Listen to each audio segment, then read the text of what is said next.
تو پیسے آئیں گے ملک ریاض کی طرف سے. میں ویسے کامران بھائی کا منہ سے نام نکل گیا, آج کل انہیں الیکشن ملتوی کروانے کی بہت زیادہ خواہش ہو رہی ہے, لیکن اس طرح ہوتا ہے.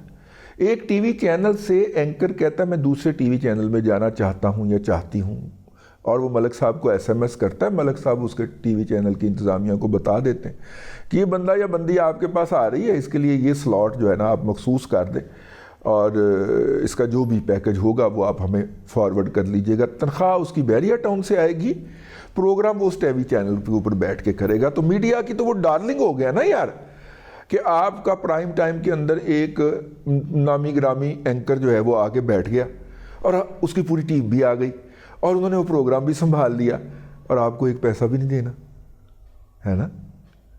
اور وہ اینکر جو ہے وہ پی ایم ایل این کے لوگوں کو فون کرتا ہے تو وہ دم ہلاتے آ جاتے ہیں, وہ جناب پیپلز پارٹی والوں کو بلاتا ہے تو وہ دم ہلاتے آ جاتے ہیں, وہ مولانا فضل الرحمان کو فون کرتا ہے تو مولانا فضل الرحمان بھی پہنچے ہوتے ہیں کہ کیا بات ہے آپ نے یاد فرمایا تھا وہ دے پروگرام دے. ٹھیک ہے نا, میں اکامی کی بات نہیں کر رہا, میں اور بھی دیگران کی بات کر رہا ہوں. بہت سارے ایسے کریکٹر ہیں جو کہ ملک ریاض کے ذاتی ملازمین ہیں, اس سے ان کو خرچہ آتا ہے, اس سے ان کو تنخواہ آتی ہے. ادارہ تو ویسے انہوں نے لیا ہوتا ہے تو وہ ٹھیک ہو گئے. ادارے کو ہوتا ہے کہ یار ایک تو اینکر کا بوجھ اس نے اٹھا لیا, دوسری جو بھی کیمپین دیتا ہے ہمارا ہر 6 مہینے کے بعد 50-60 کروڑ روپے کا بجٹ دے دیتا ہے, تو کیا ضرورت ہے یار اس کے خلاف جانے کی یا اس کی شان اقدس کے اندر گستاخی کرنے کی. تو خیر بات ذرا ادھر ادھر ہو جاتی ہے یار, میں کیا کروں. اب ہوا یہ ہے کہ اللہ آپ کا بھلا کرے, اب یہ طے ہوا کہ کردار کشی کس کی ہوگی, قاضی فائز عیسیٰ کی. قاضی فائز عیسیٰ ریزائن دے کے چلا جائے گا. قاضی فائز عیسیٰ کے جاتے ہی جو ہے اللہ آپ کا بھلا کرے یہ چیف جسٹس بنیں گے سردار طارق مسعود صاحب. اپریل میں یہ چلے جائیں گے, اپریل کے بعد جو ہے وہ پھر کوئی اور بن جائے گا. اور ظاہر ہے جو بندہ 2-4 مہینے کے لیے آیا ہے وہ تو سیدھا بھی نہیں ہو پائے گا نا, تو کوئی اسٹریٹجی مؤثر نہیں بن پائے گی. اور اکتوبر کے اندر جناب اعجاز الاحسن صاحب تشریف لے آئیں گے, اور اعجاز الاحسن صاحب جو ہیں وہ آتے ہی عمران احمد خان نیازی کے لیے جیل میں مرسیڈیز بھجوائیں گے, اس کو واپس بلائیں گے, اور جو بھی حکومت اس وقت ہوگی اس کو نااہل کر کے جیل میں ڈالیں گے اور اس کو اقتدار میں بٹھائیں گے. ٹھیک ہے, اب یہ والا منصوبہ تھا جی, اور اس کے لیے سپیئر ہیڈ کیا جنگ گروپ نے. باقی پھر آپ دیکھیں دنیا یہ 92-93 اور یہ سارے, میرا مطلب ہے کہ جی این این وغیرہ جو ہے وہ بھی شامل باجا ہو گئے. اس کے بعد پھر دھڑا دھڑ قاضی کی کریکٹر اسیسنیشن شروع ہوئی. اس کے بعد پھر سوشل میڈیا کے کتورے جو ہیں ان کے بھی پٹے کھول دیے گئے. یہ نہ تو اسٹیبلشمنٹ کے کہنے کے اوپر یہ سوشل میڈیا کے کتورے کھلے تھے, نہ ہی میرا مطلب ہے اس کے اوپر. تو اب ہوا کیا, ان کتوروں کے ساتھ کیا ہوا, ان کتوروں کے ساتھ یہ ہوا کہ پچھو منصوبہ چوپٹ ہو گیا.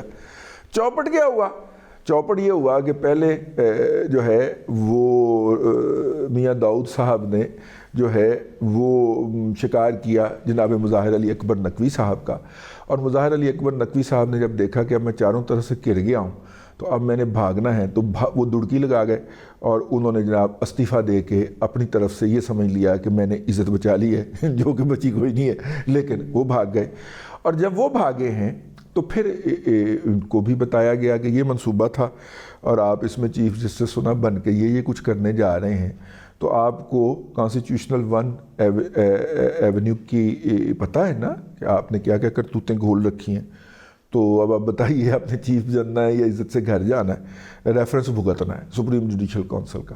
تو انہیں پتہ ہے کہ سپریم جوڈیشل کونسل کے اندر تو کوئی ان کے ساتھ رعایت نہیں ہوگی, اور وہ تو اس انتظار میں تھے کہ ہو سکتا ہے کہ سردار طارق مسعود کے جانے کے بعد اگر سپریم جوڈیشل کونسل میں ان کا کیس آئے تو وہ سروائیو کر جائیں, لیکن پارٹیاں نے نہیں کیتا جی.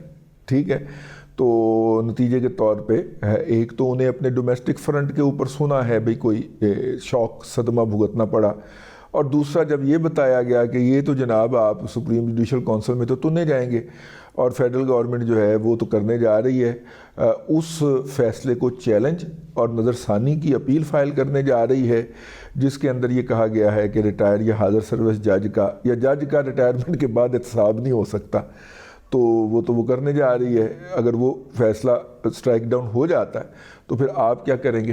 ٹھیک ہے, تو اس کے بعد انہوں نے ریزائن دینا مناسب خیال کیا. ہمیں بتایا گیا ہے، اگرچہ میں اس کہانی سے ایگری نہیں کرتا، ٹھیک ہے، لیکن ہمیں یہ بتایا گیا. اچھا، اس کے نتیجے کے اندر جب یہ دونوں اس میں سے نکل گئے تو یہ جو کتورے تھے نا، جو ٹاؤں ٹاؤں کیے جا رہے تھے، ان کو پتہ ہی نہیں تھا کہ پیچھے سے گیم بدل چکی ہے. تو پھر ان کو ان کی اوقات میں لانے کے لیے کیا کیا گیا کہ وہ ایک جے آئی ٹی کا نوٹیفیکیشن جاری کیا. میں پوری شرح صدر کے ساتھ، پورے اعتماد کے ساتھ آج آپ کو یہ بات کہہ رہا ہوں، اللہ کرے میں غلط ہوں، میں یہ بات کہہ رہا ہوں، کچھ نہیں ہونا. یہ جے I T she I T sub کچھ ڈرامے سموگ ہے. یہ ہمارے دوست جو ہیں نا، مطلب مٹھا جی اور یہ سارے چوتھے کے دن ایک ولاگ کر دیتے ہیں، طارق عبداللہ سہیل صاحب بھی ان میں شامل ہیں. بس جناب توائیاں پھر جانی ہیں. یہ سوشل میڈیا کے جو پی ٹی آئی کے ٹرول ہیں، ان کی ایسی تیسیاں ہو جانی ہیں. یہ پچھلے کم از کم 2 سال سے ہر دوسرے تیسرے ہفتے ان تمام احباب نے ایک ولاگ کیا ہوتا ہے. ان کے ساتھ کچھ نہیں ہوا اور نہ ہونا ہے. ادارہ اپنے اسٹریٹجک ایسٹ کبھی بھی ضائع نہیں کرتا. وہ کہیں نہ کہیں کبھی نہ کبھی کام آ جاتے ہیں. وہ اس کو ٹرانسفارم کر کے یہ تو کہہ دیتا ہے کہ اب آپ ایک سیاسی پارٹی بن جائیں اور اگلے الیکشن کے اندر حصہ لیں، لیکن ڈسپوز آف نہیں کرتا. یہ ادارے کے ایسٹ ہیں. کل کو ہمیں نواز شریف کی ایسی پھیرنی ہوں گی تو یہ کام آئیں گے نا یار، ٹھیک ہے نا. تو اس لیے ان کے خلاف کوئی کام نہیں ہونے دیا جائے گا. یہ میں بات آپ کو پوری شرح صدر کے ساتھ، اور جو میں نے ادارے کی پچھلی 150 سالہ تاریخ پڑھی ہے، جو کہ باقاعدہ تاریخ تو وہی ملتی ہے نا. کمپنی بہادر کے تحت جب ادارہ ہوتا تھا تو تب کی تاریخ ملتی نہیں ہے کوئی زیادہ تر، ٹھیک ہے، کیونکہ ایک ادارے کی شکل نہیں ہے. اس وقت تو فلاں کے اتنے، فلاں کے پاس اتنے، کمپنی کے پاس، اور پھر اس وقت کمپنیاں بھی تو بڑی تھی نا. 1857 نے یہ بھی تو طے کیا تھا کہ یہاں پہ برٹش جو ہے ایسٹ انڈیا کمپنی جو ہوگی، باقی ساریاں وہ ولندیزی بھی تو آئے تھے نا، وہ بھی نکل گئے. اللہ آپ کا بھلا کرے. فرینچ بھی تھے ادھر، ان کو بھی ٹیپو سلطان والے ایپیسوڈ کے اندر ہم نے انہوں نے نکال باہر کیا تھا انگریزوں نے. اور اس کے علاوہ جو ہے ڈینش بھی تھے بھی تھوڑے بہت.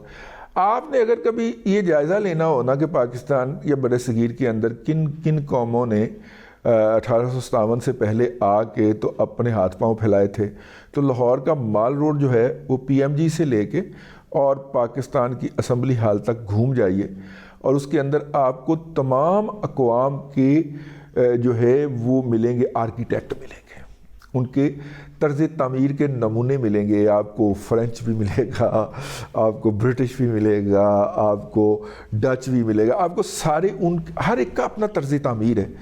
اور یہ آپ طرز تعمیر آپ کو تب پتہ چلتا اے بلڈنگ تے جی پی او دے کول بھی ایس ڈیزائن دی بنی ہوئی ہے نا. اچھا، اسی طرح اگر آپ نے مغلوں کا جائزہ لینا ہے نا کہ مغل کون کون سے خطوں سے آ کے یہاں پہ حکومت کیے تھے، تو اپنا قلعے کے سامنے مسجد اور اس کے ارد گرد گھوم جائیے. پھر اس کے بعد آپ جا کے کسی بھی جگہ کے اوپر آپ جا کے، اور خجند کے اندر جو کہ تاجکستان کا ایک دور دراز شہر ہے، وہاں پہ جا کے بھی آپ کو پتہ چلے گا یار یہ ساڑی بادشاہی مسجد انہوں نے ایتھے لے آگے رکھ دیتی، انہوں نے نہیں لکھی، وہ ایتھے بنا کے گئے سن، ہوں گا، ٹھیک ہے. تو یہ خیر ایسی باتیں ادھر ادھر کی ہو گئی. تو کہنا یہ تھا کہ وہ جو ہے وہ جو قرض رکھتے تھے جان پر وہ ادھار آج چکا دیا.